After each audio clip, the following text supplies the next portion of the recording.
Chapter 3. So chapter 3 is about the Schrodinger equation. And we are going to have our first toy, quantum mechanical toy problem. A particle in a box. So in the previous hour lecture, we have seen how classical physics so successful at describing the world of planets and baseball and train, very macroscopic objects. But this theory fails spectacularly when applied to the very small scale objects such as atoms. So the puzzles of blackbody radiation and the photoelectric effect and the atomic line spectra all pointed to a revolutionary idea, the quantization of energy.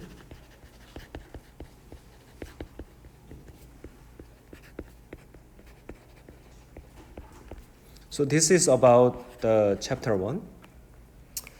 And building on this, Louis de Broglie proposed his radical hypothesis of wave-particle duality. Wave-particle duality. Suggesting that particles like electrons can behave wave-like motion. So this was a profound insight, but that left still a critical question that still remained to be answered. So if an electron behaves like a wave, then what is the governing equation for electron's motion? That should be discussed in this chapter. So to find that answer, the Austrian physicist Erwin Schrödinger, he tried to explain the motion of electrons using wave mechanics, because at that time the wave mechanics is a very common physics background for every physicist. So he thinks that if the particles behave like a wave, then he thinks that wave equation should be able to describe the motion of electron. So he started with the classical one-dimensional wave equation. So you all know that one-dimensional wave equation looks like this.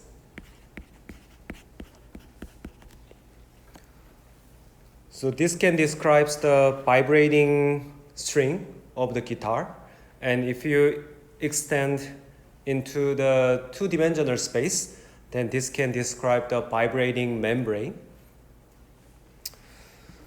So here function U denotes the displacement, vertical displacement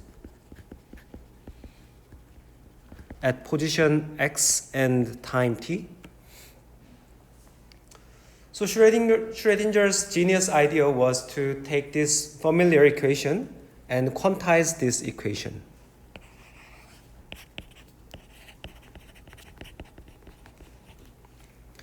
So he tries to infuse the idea of the de Broglie, who suggested the wave-particle duality, and the Planck's idea, which is about the energy is quantized.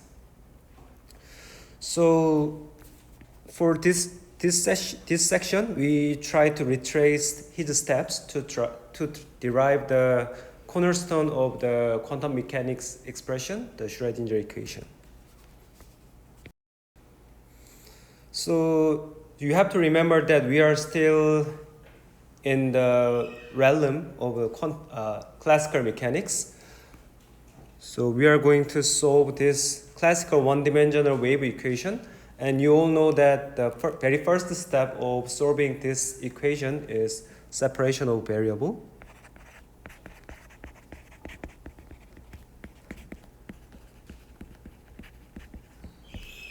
So we have two variables, the position x and time t, and we all know that these two variables are independent to each other. right? So we can independently pass the time without any effect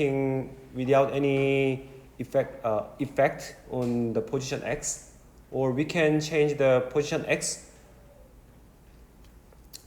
with the constant time t. So x and t independent variables. So we can assume that the solution uxt,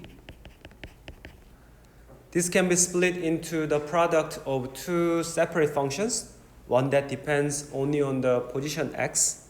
So now we are going to denote the spatial function as psi x, and the other part that depends only on time. So for example, like cosine omega t.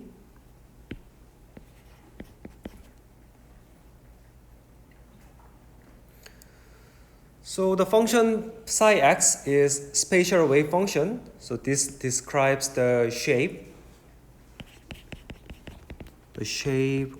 or if you want to say in a classical physics way, that should be the amplitude of the wave at every point in space. So when we substitute this product into the classical one-dimensional wave equation, so we can obtain that the partial differential equation, and this will be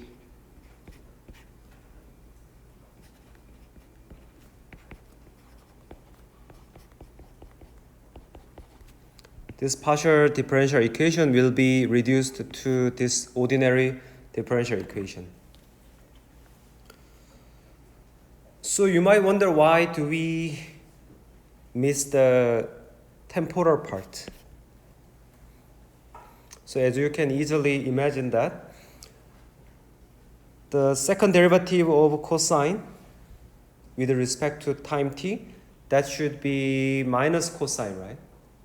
So we can eliminate the cosine term from the both sides. So that's why we don't have the cosine term anymore. So this yellow box is spatial part.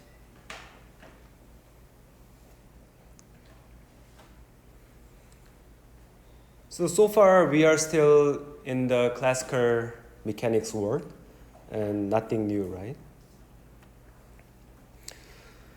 And so from here we would like to follow the Schrödinger's idea, how he develops his equation, Schrödinger equation. So let's rewrite the spatial part here.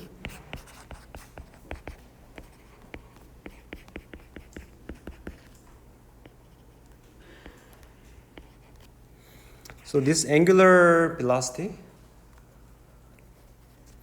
this should be given by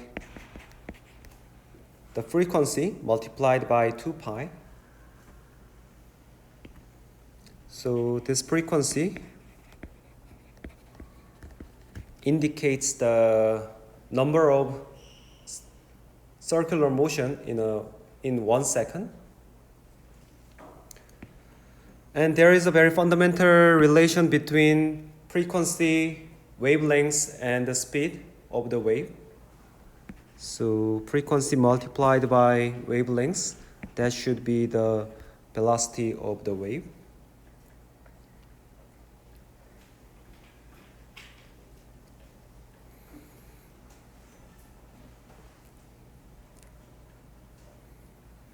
So using these two relations, we can rewrite the equation which is given with the omega, angular velocity, in terms of the wavelengths.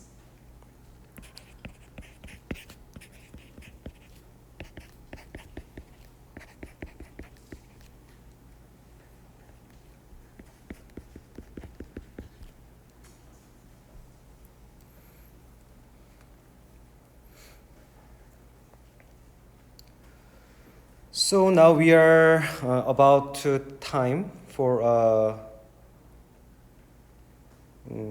relocating ourselves to quantum world from the classical physics. So let's introduce the quantum idea here. Quantum idea.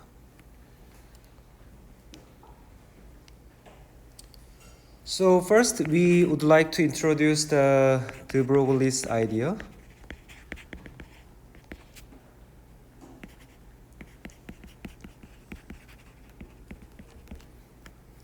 So we already discussed the de Broglie's matter wave.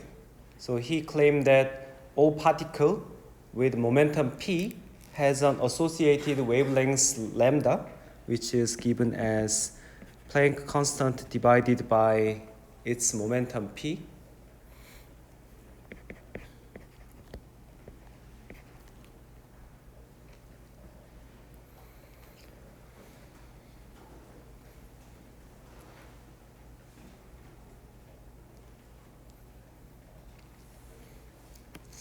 Actually, the second point is not the quantum idea, but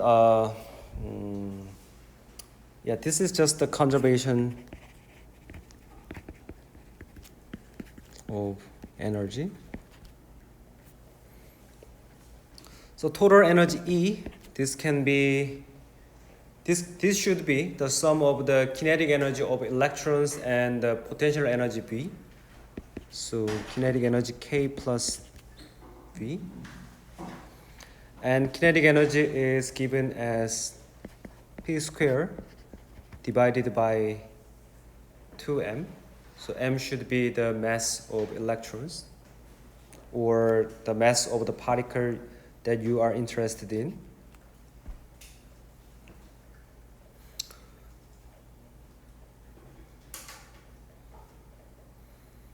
So our goal is to combine these two ideas, the conservation of energy and the matter wave.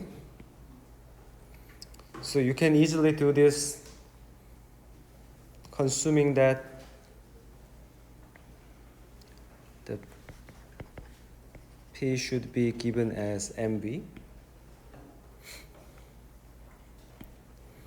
So now momentum P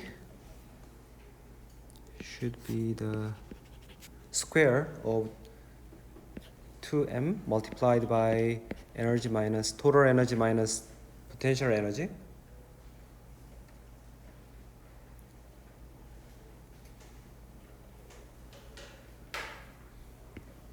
And this P, we should put this P into the de Broglie's matter wave wavelengths. So the wavelengths of the matter that has the total energy E should be given like H divided by square root of 2m multiplied by the difference between the total energy and the potential energy.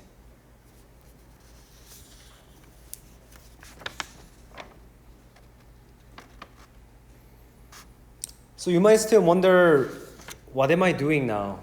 So how is this related to the deriving Schrodinger equation?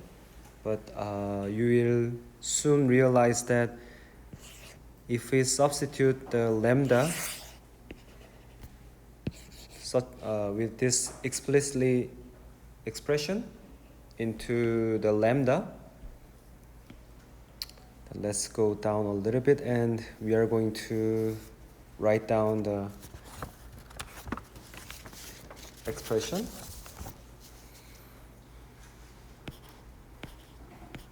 D square 4 pi square H divided by square root of 2m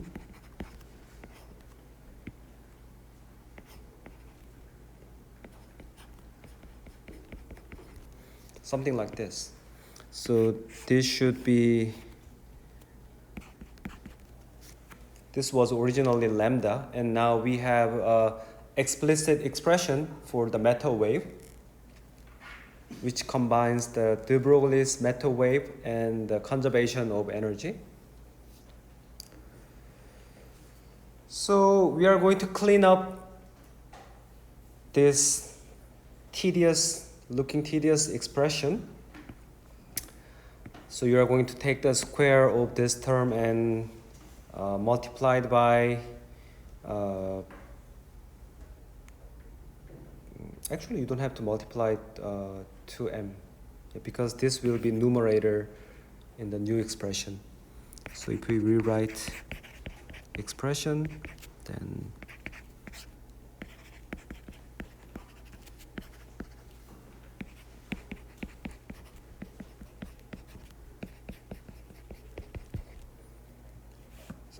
it looks like something. So now I guess many of you realize that this somehow looks like Schrodinger equation, at least similar. So this is the early form of the Schrodinger equation, and we would like to introduce some new notation to make this equation more elegant. Something like we are going to introduce the reduced Planck constant. Reduced Planck constant. So this is simply Planck constant divided by 2 pi.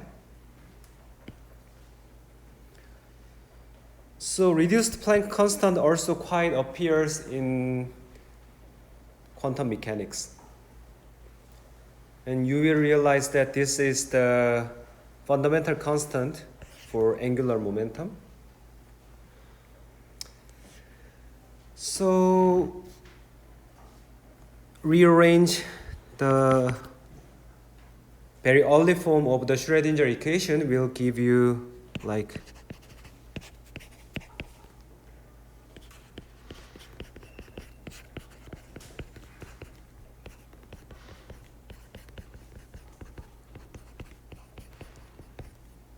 something like this.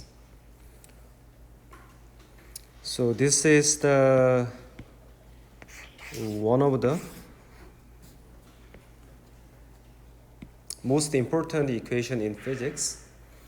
So I guess like some years ago, the very famous journal Science, or I might be wrong, maybe Nature, either of them, they selected the most famous or most important equation in humans' history, and this Schrodinger equation is selected one of them. So this is the time-independent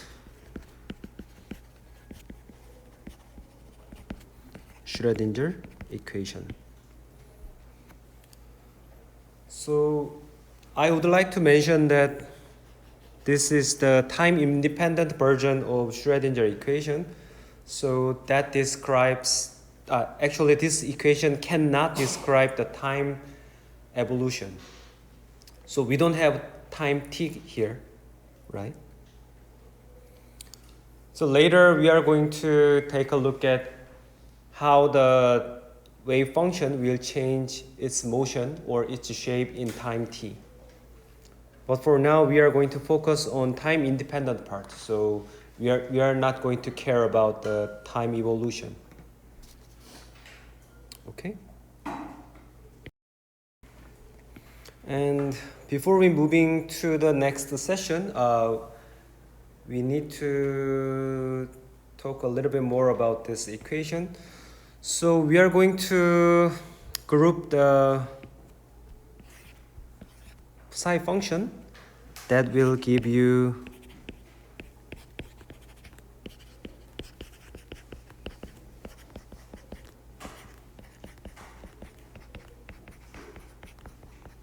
something like this. And this part in a square bracket, that should be denoted as h hat. it should be pronounced H hat. Its name is Hamiltonian. So that's why everybody writes the Schrodinger equation something like this.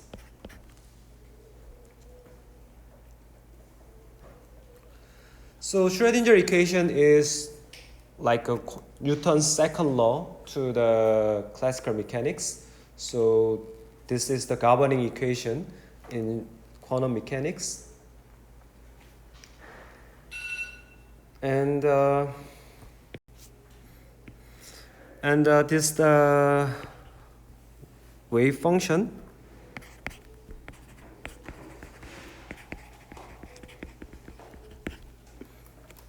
So this is the mathematical function that contains all the information of the system is stored. So you can extract any information from this wave function. Like you can take the derivative of this function, you can take the square, and like some mathematical operation can tell you the information that you want to obtain. And also E, this should be the energy of your system. So we don't really discuss what the Hamiltonian is. So we are going to discuss the Hamiltonian after we refresh our mind.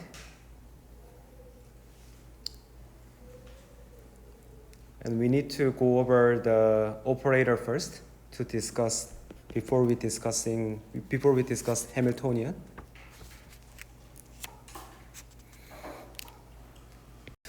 Okay, let's move on to the next page. So section 3.2, the title is Classical Mechanical Quantities are represented by linear operators in quantum mechanics. So there is a correspondence between classical mechanics and quantum mechanics. So in classical mechanics, if you measure some things like length or the mass or the volume, that should be given as some number, right?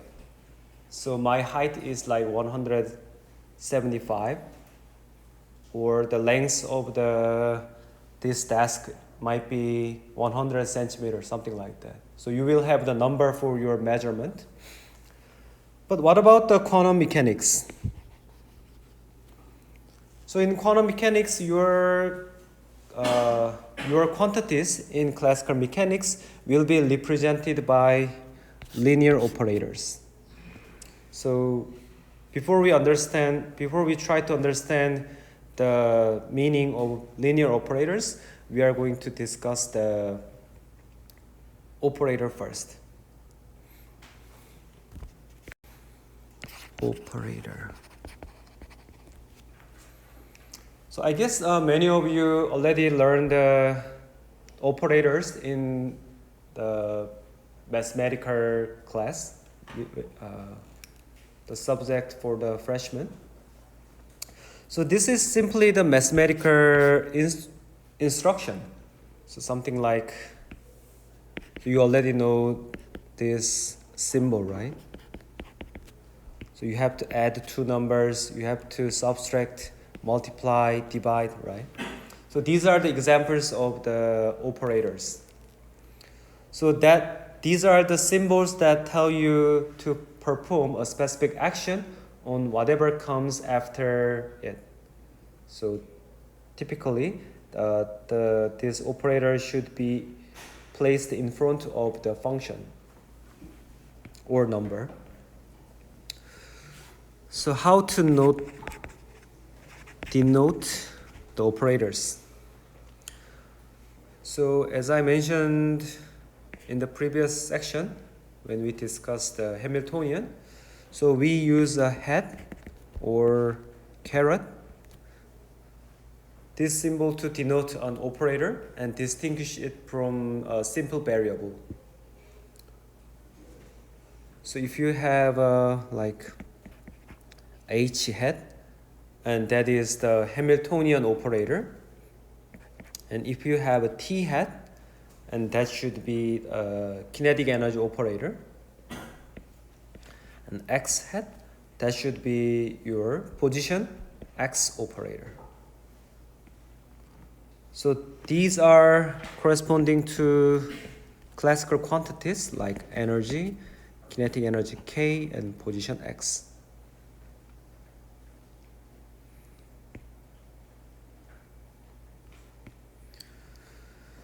So let's take a look at the example of how operator is working.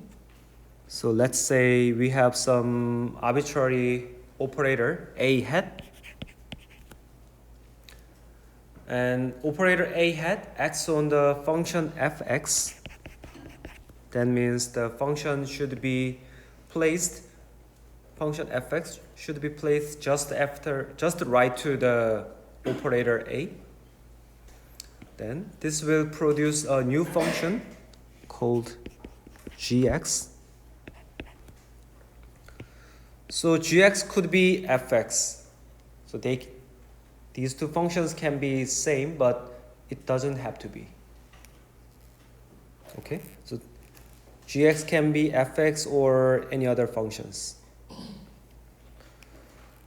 So this is very basic or basic form of how operator is applied on function fx to generate the new function gx. But the operator, this terminology might seem a little bit not familiar. But you've been using operators for years without calling them like exactly operator. Let's look at some examples that you might be very familiar with operators from your calculus textbook. So let's say like differentiation operator. So let's define d hat as d over dx. This operator's instruction is quite straightforward. So you already know that. Let's take the derivative with respect to x, variable x. So if it acts on the function fx, which is given as x squared, the result is a new function gx, and you all know that the result should be 2x. There are many other examples like the integration operator I hat. This looks like something like this. Or you also know the multiplication operator. So this is simply multiplied by x. So the result will be the simple multiplication of two functions, the x and the fx. And we are going to take a look at the square operator. So this is simply just if you apply the square operator to function fx, then the result should be the square of the fx.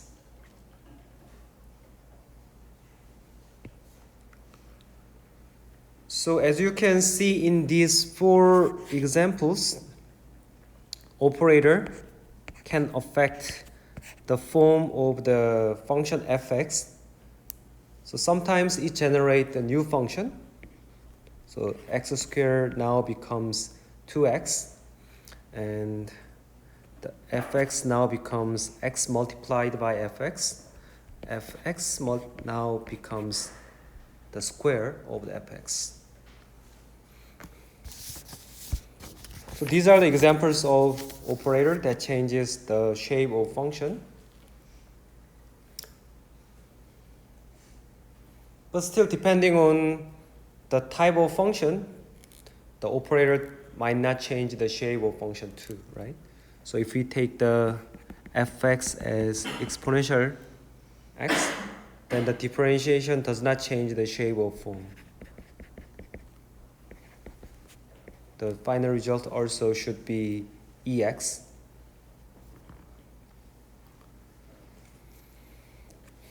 Okay, so I guess now you remember the operators from your old memory.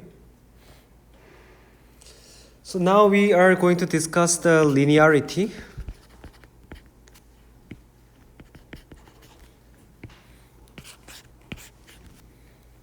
So even though we are studying quantum chemistry in this classroom, but we have come across many mathematical terminology, right? Because the mathematical terminology is all about the scientific language. So we have to discuss the linearity of the operator. So there is a very interesting postulate that the operators that represent physical observables must have a spatial property.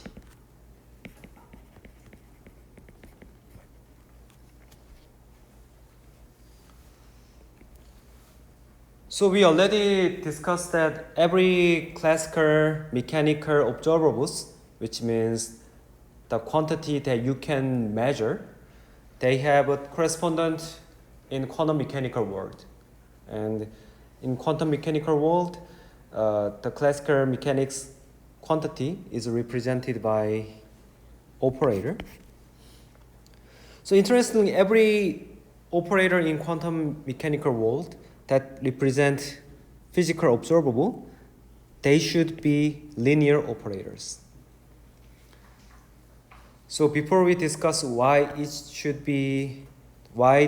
the quantum mechanical operator should be linear operator, we are going to refresh our memory. What is the linear operator?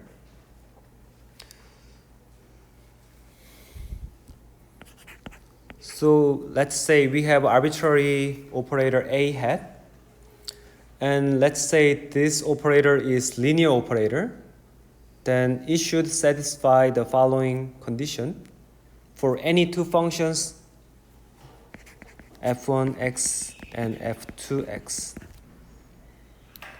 So if you have some linear combination of these two functions, let's say that is c1 f1 plus c2 f2. So if you multiply or if you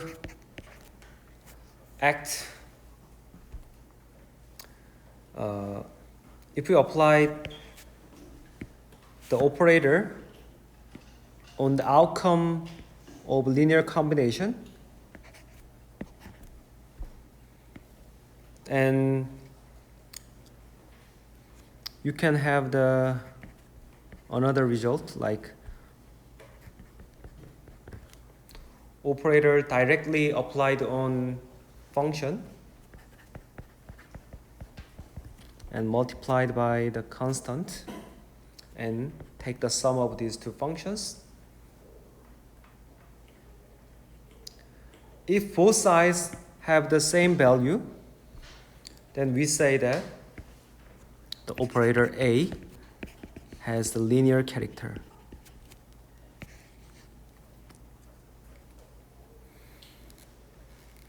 So this is quite similar to what we discussed for the partial differential equation, right? So we say that the some differential equation can be linear if they satisfy this condition. So this property is quite essential because wave function in quantum mechanics, they can be added together, what we called superposition.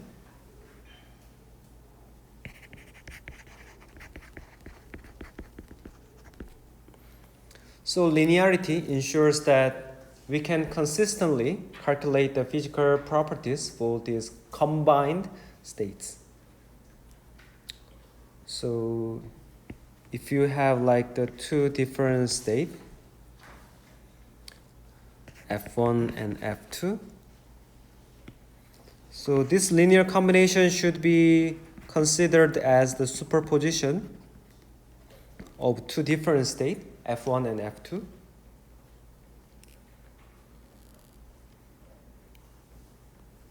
So even though we apply some measurement or apply the operator on the function, we still have the two different states.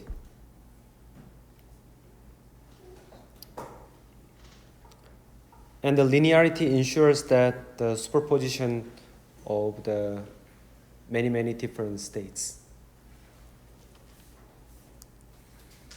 So you can go over by yourself, or you can check by yourself that differentiation operator is linear. You can check by yourself. And integration operator is linear. So this is actually not homework. You can just do this by yourself.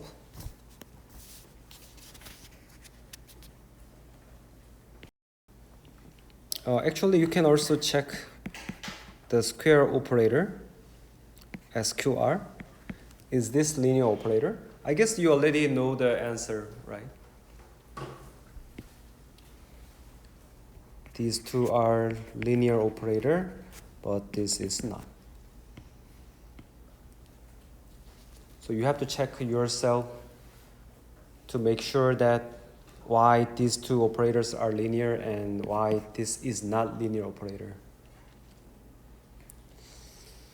So in this section, we have established that the foundation of quantum mechanics that is built upon the concept of linear operators. So these operators are the tools we use to represent physical measurement, like measuring the length, measuring the kinetic energy.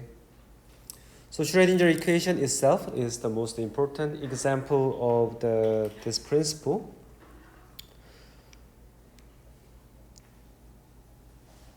So Hamiltonian multiplied on or applied on the wave function, that will give you the energy E.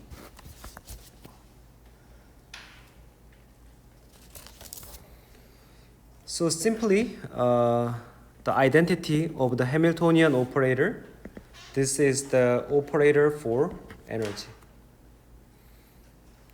So if you want to know the energy of specific system, then you can bring your Hamiltonian operator H hat and apply the Hamiltonian operator on your wave function. Then the result will be the wave function multiplied by some constant, and that constant should be the energy of your system. So Hamiltonian should be energy operator, and E is the energy of your system.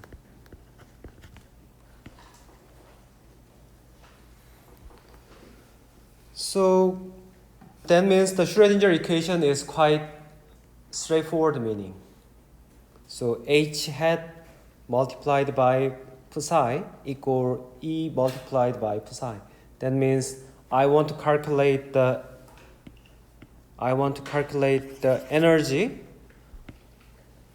of this system, which is described by function psi. So you apply this operator on wave function psi, then you will realize that there is some number appearing on here. So that magical number is the energy of your system. So it looks quite abstract, but you can make a very familiar analogy. So if you want to know the height of some person, and you can take the ruler, right? So this action is described by Hamiltonian h, and the height of this person, is the wave function of this person. So now you will read like 180 something. Yeah, I always want to grow higher than 180, but I failed.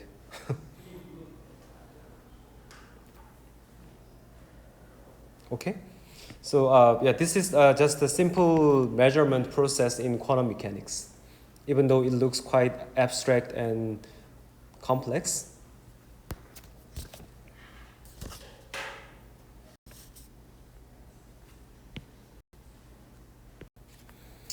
Okay, section 3.3 is another mathematical discussion.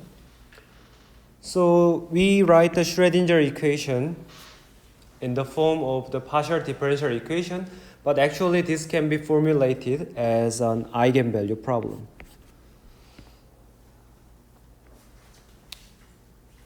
So eigenvalue problem is nothing new. I guess you already learned this concept or this problem during your mathematical lecture. So the eigenvalue problem has a very specific structure. So if you have an operator A, like arbitrary operator A, and if this operator acts on the particular function, which we call Px. So this is not the arbitrary function. This is some specific function. So the result is the same function multiplied by a constant a, small a. Then we will have an eigenvalue problem. So if we write in an equation, so a hat acting on Px, this will produce a small constant a, constant small a multiplied by Px. So if your operator and your function and some constant has this form, then this is called an eigenvalue problem. So let's break down the terminology. So eigen function. So I said that this Px is not a random arbitrary function. This is very special function for each operator. So this P function, the shape is not changed by the operators, right? So you still have the Px as a result. So in this eigenvalue problem, your eigenfunction will be Px. So the word eigen, this is from German, which means the own.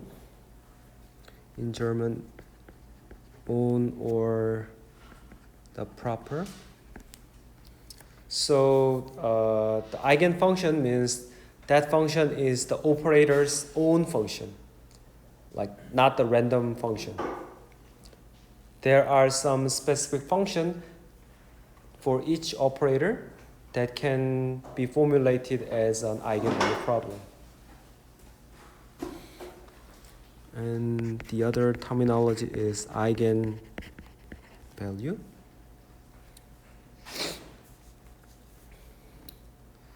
So eigenvalue is simply the constant a, the small a,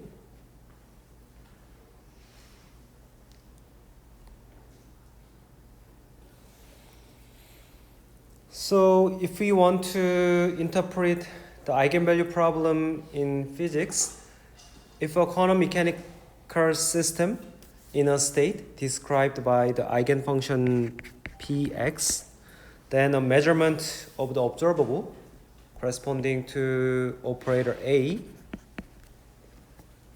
this will provide you with always and 100% certainty the value A. So this is what this mathematical expression indicates. So you have a system P and you want to measure some property, like let's say momentum or the position or energy. So if you want any property, then there should be some corresponding linear operator. So let's say that linear operator is A hat. So now you're measuring some property. And this equation tells you that every time you measure this property, A, for the function P, then you always have to obtain the final result A, small a.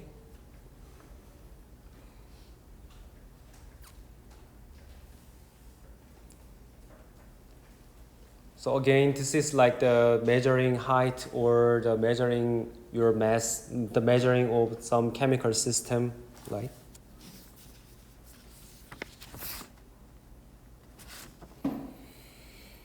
Okay, so let's take a closer look at the Schrodinger equation and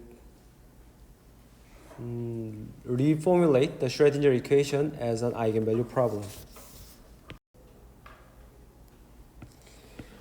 So as I mentioned in the just previous page, the Schrodinger equation can be written like this. So H hat, this is the Hamiltonian operator, which will give you the energy of your system. So the shape of this equation or the form of this equation exactly like the eigenvalue problem, like this, right? So you apply the Hamiltonian operator on the wave function or some particular function, then that will give you the unchanged shape psi function multiplied by some constant. So in Schrodinger equation, this psi will be the eigenfunction, and capital E should be eigenvalue.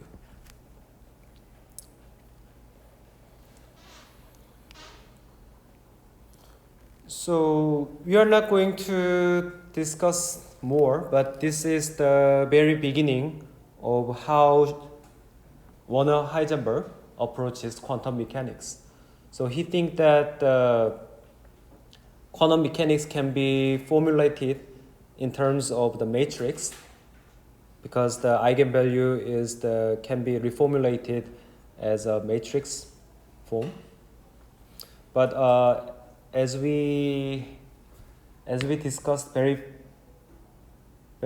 first chapter, or maybe second chapter, chapter 2, that the Heisenberg approach is very, very abstract.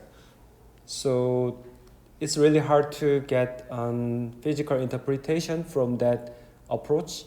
So we are just staying in the Schrodinger's approach. But somehow, if you are very interested in quantum mechanics, then you can find some lectures that discuss the Heisenberg approaches. And let's take a look at this Hamiltonian a little bit more. So this Hamiltonian is given as the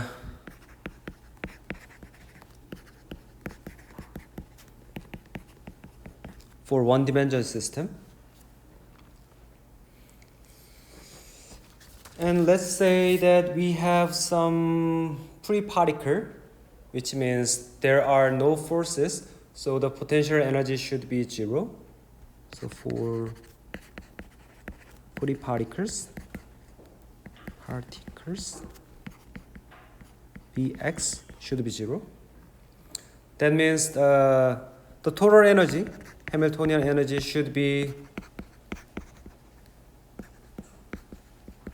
purely kinetic, right?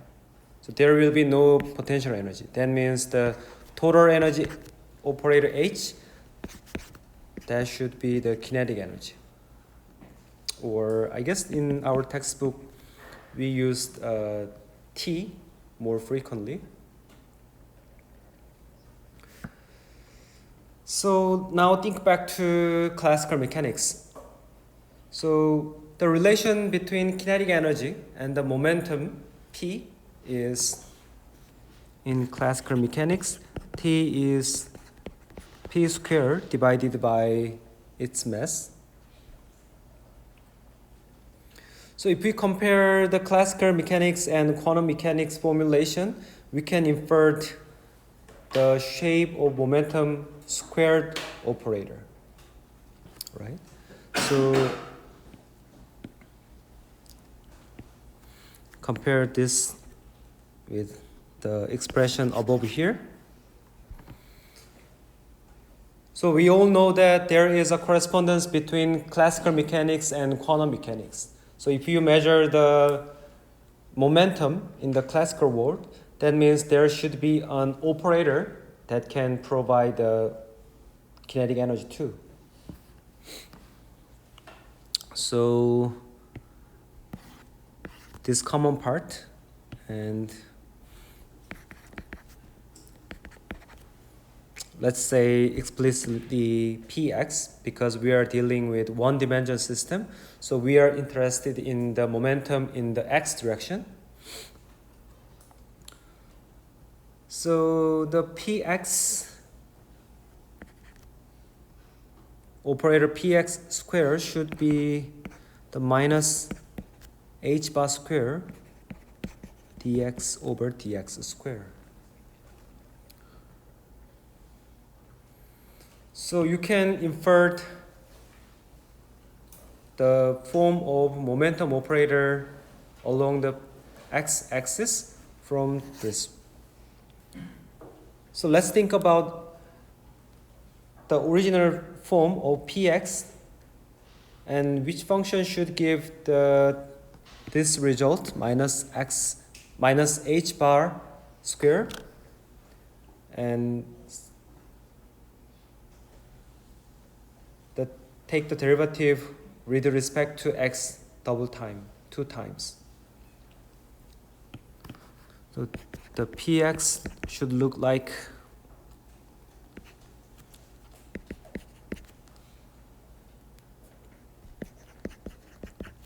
something like this.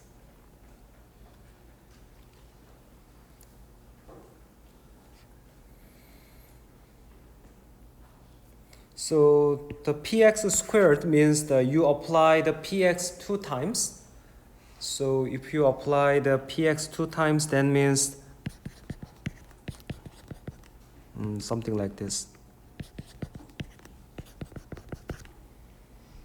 So we already said that the operator just next to the function will be applied. So the first px will be applied on the fx.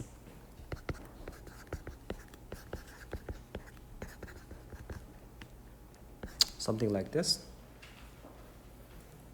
So if you want to explicitly write down the expression for px,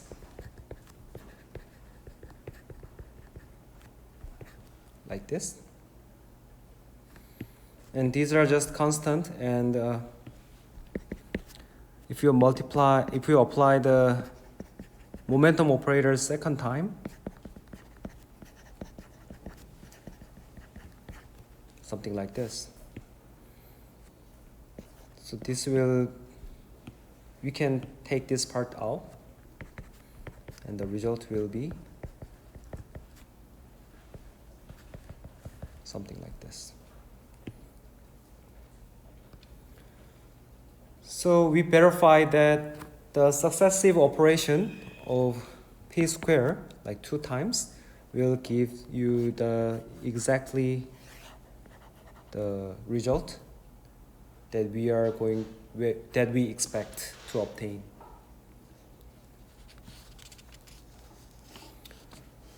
So from the Hamiltonian, now we obtain the operator for the momentum x.